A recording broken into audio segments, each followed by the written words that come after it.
안녕하십니까? 주님은 나의 도움이십니다. 주남교회 정찬도 목사입니다. 오늘 여러분과 함께 예수님은 왜 죽으시고 부활하셔야 했나에 대해 함께 나누고자 합니다. 지난 방송에서 다룬 내용을 간단히 정리해 보면요.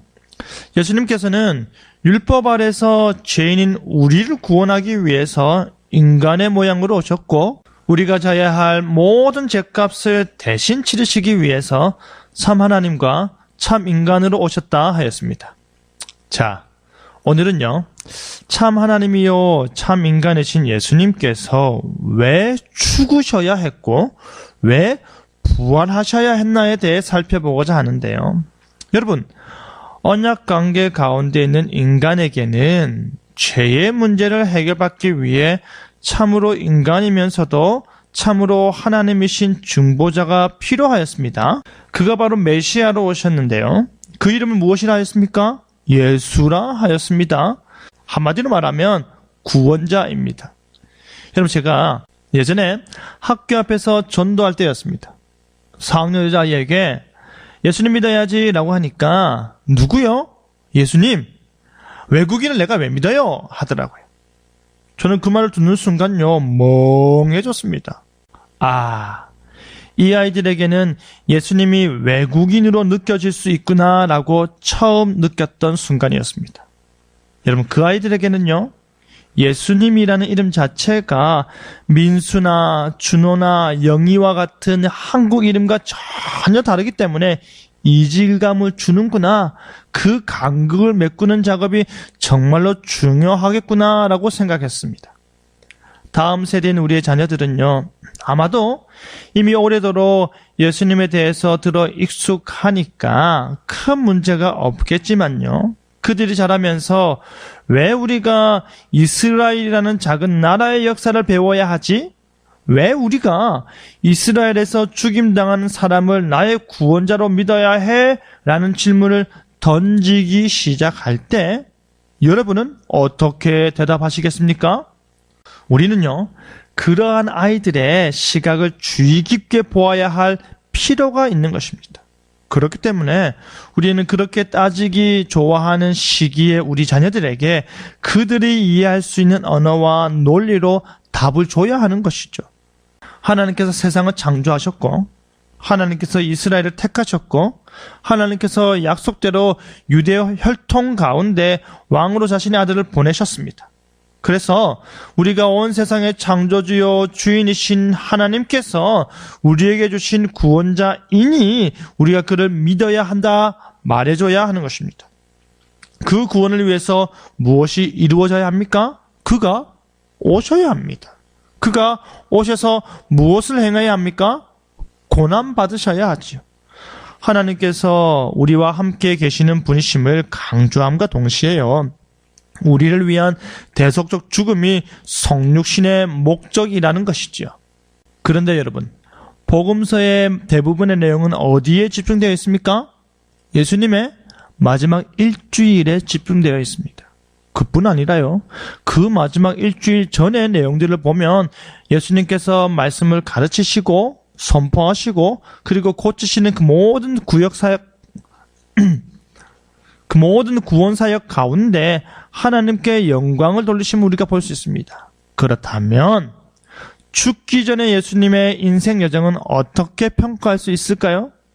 그 시간 역시 고난의 시간이었습니다. 왜 그런지 아십니까?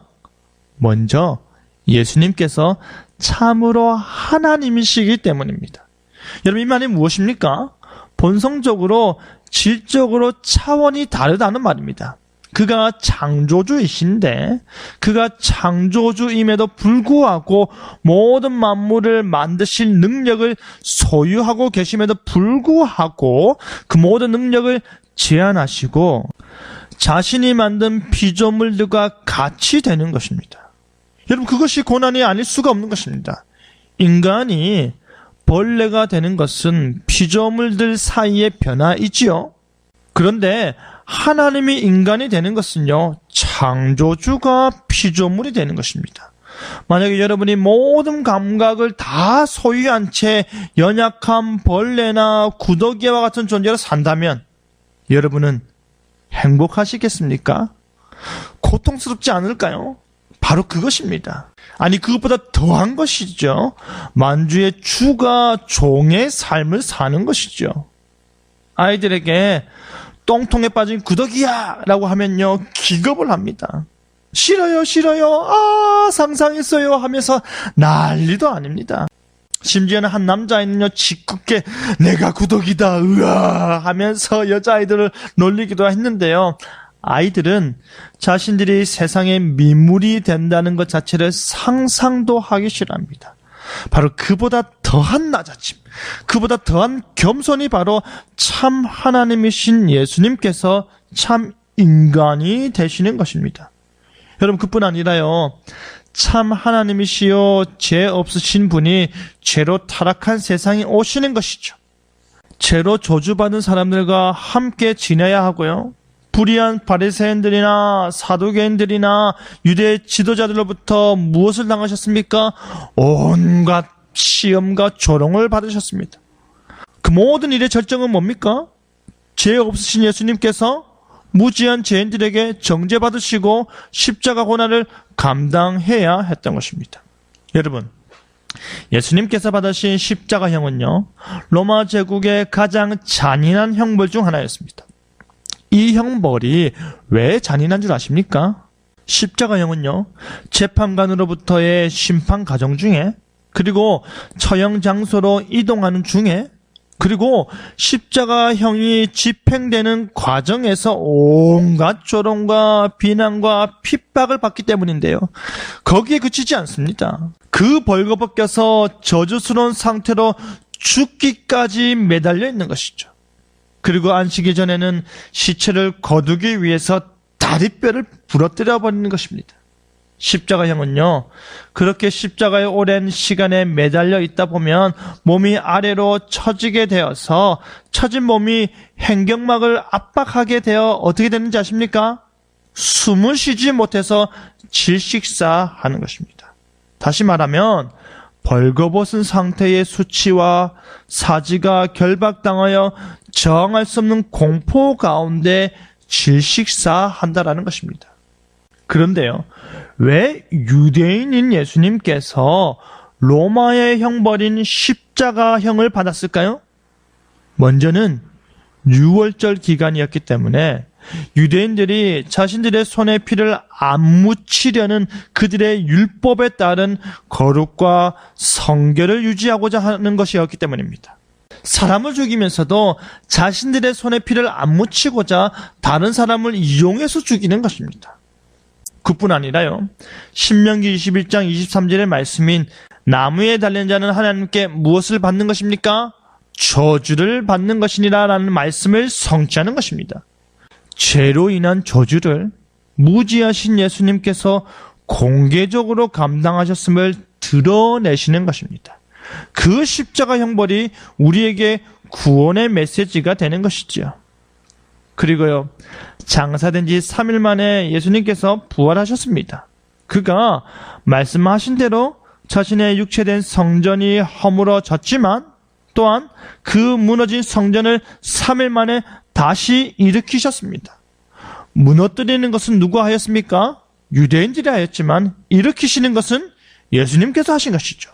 우리가 너무나도 잘 알듯이 성경대로 죽으시고 성경대로 부활하셨습니다. 그러니까 금요일에 죽으시고 주일에 부활하시죠. 그런데 여러분은 부활에 대한 설교를 1년 중 몇 번 들으십니까? 대부분 부활절에 한 번 들으실 것입니다. 예수님의 십자가 죽음은 고난중한 동안 깊이 있게 묵상을 하지만 부활이 없으면 우리의 믿음이 헛것이 되는 것인데, 결국 우리의 죽음의 문제를 해결하기 위해서 예수님께서 죽으시고 부활하셨는데, 부활은 너무나도 짧은 감사 혹은 행사로 대체되는 건 아닌가 생각해 보아야 합니다. 부활절이 무슨 날이야? 라고 물었더니 한 아이가 계란 먹는 날요, 다른 아이는요 떡볶이 먹는 날요, 다른 아이는요 엄마가 칸타타 하는 날이요 라고 하더라고요. 여러분, 부활절에 굳이 계란 안 먹어도 되지 않습니까? 부활절은 칸타타 하는 주일이 아니죠. 예수님의 죽으심은 그의 부활의 약속을 이루기 위한 과정인 것입니다. 그렇기 때문에 우리는 그리스도의 죽음과 더불어서 그의 부활하심을 지금보다 더 많이 강조하고 십자가와 같은 무게로 다루어야 할 것입니다. 여러분, 부활 자체에 대해 좀 더 살펴보겠습니다. 부활은요, 단순히 예수님의 영혼과 육체가 재결합하는 차원에 머무는 것이 아닙니다. 재결합하였지만 그 이전과 아무런 차이가 없다면 그 죽음의 의미가 없는 것이겠죠. 부활은요, 타락 이전의 인간으로 회복시키시는 것입니다. 첫사람 아담은 생령이 되었다면 마지막 아담은 살려주는 영이 되었다 말하듯이 그의 부활은 그 이전과 다르게 신령한 몸이 되었음을 말하는 것이지요. 우리도 그와 같이 신령한 몸으로 뭐 할 것입니까? 부활할 것을 우리에게 말해주는 것입니다. 여러분, 그렇다면 부활 자체가 성경적으로 가진 의미가 무엇일까요? 메시아로 오신 예수님께서 율법의 모든 요구를 다 이루셨다. 율법에 우리에게 요구하는 모든 값을 다 치르셨다라는 말입니다. 그리고 스스로 다 이루신 예수님께서 부활의 몸, 타락 이전에 회복된 몸, 신령한 몸을 입으심은 모든 믿는 자들의 거룩해 됨과 중생과 최종적 부활을 뭐 하는 것입니까? 상징하는 것입니다. 그뿐 아니라요, 우리 역시도 주의 재림 때에 영광으로 부활하게 될 텐데 우리가 부활할 수 있는 원인이 되는 것입니다. 부활이 없으면 그리스도의 부활도 없고요, 그리스도의 부활이 없으면 우리의 부활도 없는 것입니다. 그리스도의 부활은 우리의 복된 부활에 대한 확실한 보증이 되는 것이죠. 정리해 보겠습니다. 우리의 머리 되신 예수님께서 성경대로 죄로 죽을 수밖에 없는 우리를 대신하여 죽으셨고요, 그 사망 권세를 이기시고 부활하셨습니다. 우리가 그리스도와 함께 죽고 그리스도와 함께 살림을 받습니다.